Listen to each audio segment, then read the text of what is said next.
59 বছর বয়সী সালমান খানের সমবয়সী সহকর্মীদের মধ্যে যেখানে কেউ কেউ সংসার করছেন, কেউ আবার নাতি নাতনি মানুষ করছেন, সেখানে দাঁড়িয়ে এখনও অবিবাহিত ভাইজান। বিয়ে না করার কারণ হিসেবে কেউ কেউ মনে করেন প্রেমের ব্যর্থতা, আবার কেউ মনে করেন অভিনেতার দুই ভাইয়ের বিয়ের ব্যর্থতা।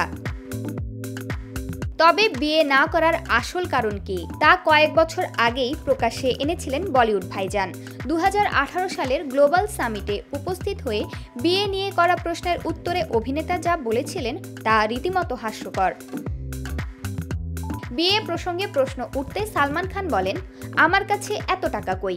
আমার বাবার যখন বিয়ে হয়েছিল তখন মাত্র 180 টাকা খরচ হয়েছিল, কিন্তু এখন বিয়ে মানেই একটি বড় অনুষ্ঠান, কোটি কোটি টাকা ব্যয় হয় এই বিয়ের জন্য। এত টাকা খরচ করার ক্ষমতা আমার নেই, শুধুমাত্র এই কারণেই আমি অবিবাহিত থেকে গেছি। ভাইজান মজা করে আরও বলেন, আমি তো সুরজ বরজাতিয়াকে বারবার বলেছিলাম বিয়েকে এত বড় করে না দেখাতে সিনেমার মধ্যে। मैंने प्यार किया, हम साथ साथ हैं সিনেমায় বিয়ে নিয়ে যা দেখানো হয়েছিল তারপরেই বিয়ে মানুষের কাছে একটি বড় অনুষ্ঠানে পরিণত হয়। প্রসঙ্গত, ঐশ্বরিয়া রায় বচ্চন থেকে ক্যাটরিনা কাইফ, একাধিক নারীর প্রেমে পড়েছিলেন সালমান।